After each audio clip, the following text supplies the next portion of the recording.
ನಟಿ ಕೃಷಿತಾ ಪಂಡ ಸ್ನೇಹಿತ ವೈಶಾಖ್ ಆತ್ಮಹತ್ಯೆ ಕೇಸ್ಗೆ ಸಂಬಂಧಪಟ್ಟಂತೆ ವೈಶಾಖ್ ಮೊಬೈಲ್ ಫೋನ್ ಅನ್ನ ಇದೀಗ ಪೊಲೀಸರು ವಶಕ್ಕೆ ಪಡೆದಿದ್ದಾರೆ. ಏನು ಮೊನ್ನೆ ವೈಶಾಖ್ ಕೃಷಿತಾ ಪಂಡ ಅವರ ನಿವಾಸದಲ್ಲಿ ಆತ್ಮಹತ್ಯೆಯನ್ನ ಮಾಡಿಕೊಂಡಿರ್ತಾರೆ. ಆತ್ಮಹತ್ಯೆಯ ಸಂದರ್ಭದಲ್ಲಿ ಅವರು ಕೃಷಿತಾ ಪಂಡಾಗೆ ಕರೆ ಮಾಡಿರ್ತಾರೆ, ಹಾಗೆ ಮೆಸೇಜ್ ಕೂಡ ಹಾಕಿರ್ತಾರೆ. ಈ ವಿಚಾರಕ್ಕೆ ಸಂಬಂಧಪಟ್ಟಂತೆ ಇದೀಗ ಆರ್ ನಗರ ಪೊಲೀಸರು ಇದೀಗ ವೈಶಾಖ್ ಮೊಬೈಲ್ ಫೋನ್ ಅನ್ನ ವಶಕ್ಕೆ ಪಡೆದು ವಿಚಾರಣೆಗೆ ಮುಂದಾಗಿರುವಂತದ್ದು.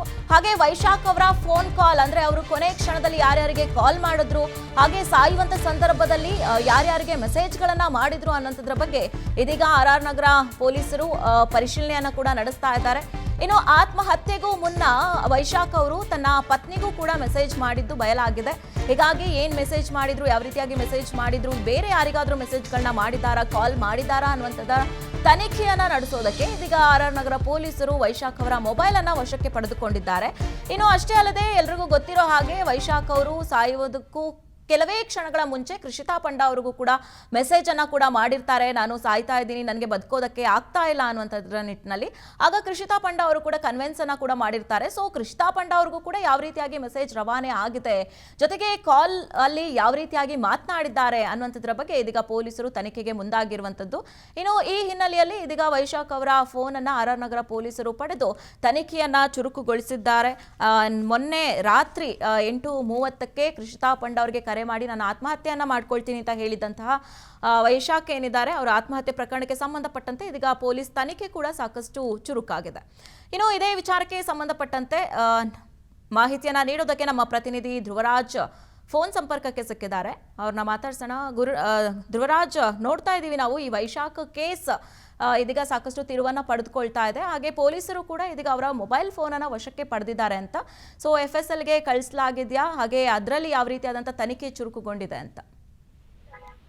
ರಕ್ಷಾ, ಮುಖ್ಯವಾಗಿ ಈ ಒಂದು ಕೇಸ್ ನಲ್ಲಿ ಆತ್ಮಹತ್ಯೆಗೆ ನಿಖರ ಕಾರಣ ಏನು ಅನ್ನೋದು ಗೊತ್ತಾಗಿಲ್ಲ. ವೈಶಾಖ್ ಸೂಸೈಡ್ ಅನ್ನ ಮಾಡ್ಕೊಂಡಿದ್ದ, ಆದ್ರೆ ಡೆತ್ ನೋಟ್ ಯಾವ್ದು ಸಿಕ್ಕಿರ್ಲಿಲ್ಲ. ಸೊ ಹೀಗಾಗಿ ಆತನ ಆತ್ಮಹತ್ಯೆಗೆ ನಿಖರ ಕಾರಣವನ್ನ ಪತ್ತೆ ಹಚ್ಚಲಿಕ್ಕೆ ಈಗಾಗಲೇ ಆರ್ ನಗರ ಪೊಲೀಸರು ಮುಂದಾಗಿದ್ದಾರೆ. ವೈಶಾಖ್ ಏನಿದ್ದಾನೆ, ವೈಶಾಖ್ನ ಮೊಬೈಲ್ ಅನ್ನ ಈಗ ವಶಕ್ಕೆ ಪಡ್ಕೊಂಡಿದ್ದಾರೆ. ಅದರ ಡೇಟಾ ರಿಟ್ರೀವ್ ಮಾಡುವಂತ ಕೆಲಸವನ್ನ ಮಾಡ್ತಾ ಇದ್ದಾರೆ. ಅದರಲ್ಲಿ ಏನಾದ್ರೂ ಮಾಹಿತಿಗಳು ಸಿಗ್ತಾವ, ವೈಶಾಖ್ ಯಾರ ಜೊತೆ ಕಾಂಟ್ಯಾಕ್ಟ್ ಇದ್ದ, ಏನಾದ್ರೂ ವ್ಯವಹಾರಗಳನ್ನ ನಡೆಸ್ತಾ ಇದ್ದ, ಅದರಿಂದ ಏನಾದ್ರೂ ಆತನಿಗೆ ಸಮಸ್ಯೆ ಆಗಿತ್ತಾ ಎನ್ನುವಂತ ಒಂದು ದೃಷ್ಟಿಯಲ್ಲಿ ಕೂಡ ಈಗ ಪೊಲೀಸರು ತನಿಖೆಯನ್ನ ಕೈಗೊಂಡಿದ್ದಾರೆ. ಇನ್ನೊಂದ್ ಕಡೆ ಈ ಕೃಷಿತಾ ಪಂಡ ಏನಿದ್ದಾರೆ ಅವ್ರ ಜೊತೆ ನಿರಂತರವಾಗಿ ಸಂಪರ್ಕದಲ್ಲಿರೋದು ಈಗ ಮೇಲ್ನೋಟಕ್ಕೆ ಗೊತ್ತಾಗಿದೆ. ಸೊ ಹಾಗಾಗಿ ಆತ್ಮಹತ್ಯೆಗೂ ಮುನ್ನವೇ ಅವರಿಗೆ ಕರೆ ಮಾಡಿದ್ದು. ಸೊ ಈ ಒಂದು ಕೇಸ್ ನಲ್ಲಿ ಕೃಷಿತಾ ಪಂಡ ಅವರನ್ನು ಕೂಡ ಪೊಲೀಸರು ವಿಚಾರಣೆ ನಡೆಸಲಿಕ್ಕೆ ಈಗಾಗಲೇ ಸಿದ್ಧತೆಯನ್ನ ನಡೆಸ್ಕೊಂಡಿದ್ದಾರೆ.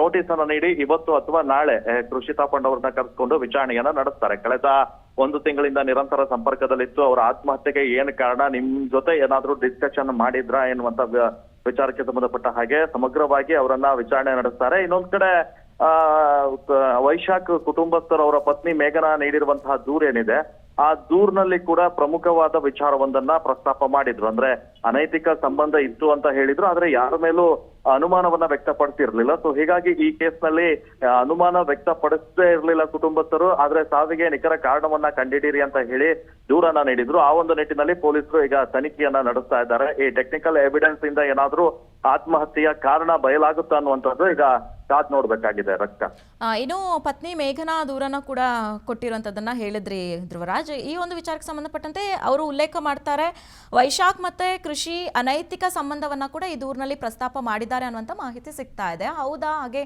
ಬೇರೆ ಏನೇನ್ ವಿಚಾರಗಳನ್ನ ಅವರು ಉಲ್ಲೇಖ ಮಾಡಿದ್ದಾರೆ ಈ ಕಂಪ್ಲೇಂಟ್ ಅಲ್ಲಿ ಅಂತ? ಈ ದೂರಿನಲ್ಲಿ ನಿನ್ನೆ ನೀಡಿದಂತ ದೂರಿನಲ್ಲಿ ಪ್ರಮುಖವಾಗಿ ಹೇಳಿರುವಂತಹದ್ದು ಇವರಿಬ್ಬರ ನಡುವೆ ಅನೈತಿಕ ಸಂಬಂಧ ಇತ್ತು.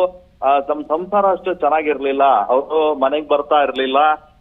ಮಗನಿಗಾಗಿ ಒಂದು ಅವಾಗವಾಗ ನನಗೆ ಮೆಸೇಜ್ ಮಾಡ್ತಾ ಇದ್ರು ಅಂತ ಹೇಳಿ ಪತ್ನಿ ದೂರನ್ನ ನೀಡಿದ್ದಾರೆ. ಆದ್ರೆ ನನಗೆ ಯಾರ ಮೇಲೂ ಕೂಡ ಅನುಮಾನ ಇಲ್ಲ, ಆದ್ರೆ ಸಾವಿಗೆ ಕಾರಣವನ್ನ ಕಂಡಿಡೀರಿ ಅಂತ ಹೇಳಿ ಅಷ್ಟೇ ದೂರನ್ನ ನೀಡಿದ್ದಾರೆ. ಸೊ ಈಗ ಮೇಘನ ನೀಡಿದ ದೂರಿನ ಅನ್ವಯ ಪೊಲೀಸರು UDR ಅನ್ನ ದಾಖಲಿಸಿಕೊಂಡಿದ್ದಾರೆ.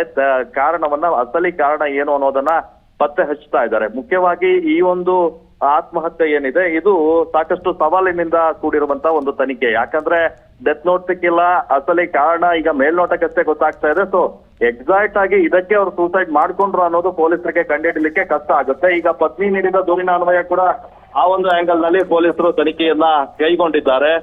ಪೊಲೀಸರ ತನಿಖಾ ವರದಿ ಬಂದ ಬಳಿಕವೇ ಈಗ ಮಾಹಿತಿ ಗೊತ್ತಾಗುತ್ತೆ. ಇನ್ನೊಂದು ವೈಶಾಖ್ ಸಾವನ್ನಪ್ಪಿದಂತಹ ಸಂದರ್ಭದಲ್ಲಿ ಕೂಡ ಏನು ಆತನ ಮೃತದೇಹ ಬೆಡ್ ಮೇಲಿತ್ತು ಅಂತ ಹೇಳಿ ಪೊಲೀಸರು ಹೇಳಿದ್ರು. ನೇಣು ಬಿಗಿದುಕೊಂಡು ಆತ್ಮಹತ್ಯೆಯನ್ನ ಮಾಡ್ಕೊಳ್ಳಿಕ್ಕೆ ಪ್ರಯತ್ನ ಪಟ್ರು, ಆದ್ರೆ ಆ ಸೀರೆ ತುಂಡಾಗಿ ಆತ ಕೆಳಗ್ ಬಿದ್ದಿದ್ದ ಮೃತದೇಹ ಇತ್ತು ಅಂತ ಹೇಳಿ ಕೂಡ ಪೊಲೀಸರು ಹೇಳಿದ್ರು. ಆ ವಿಚಾರವನ್ನ ಕೂಡ ಈಗ ದೂರಿನಲ್ಲಿ ಉಲ್ಲೇಖ ಮಾಡಿದ್ದಾರೆ. ಸೊ ಈಗ ಈ ಕೇಸ್ನಲ್ಲಿ ಪೊಲೀಸರು ಮುಂದೆ ಯಾವ ಸ್ಟೆಪ್ ಅನ್ನ ತೆಗೆದುಕೊಳ್ತಾರೆ ಅನ್ನುವಂಥದ್ದನ್ನು ಕೂಡ ಕಾದು ನೋಡ್ಬೇಕಾಗಿದೆ ರಕ್ಷಾ. ಓಕೆ, ಧನ್ಯವಾದಗಳು ಧ್ರುವರಾಜ್ ತಮ್ಮೆಲ್ಲ ಮಾಹಿತಿಗಾಗಿ.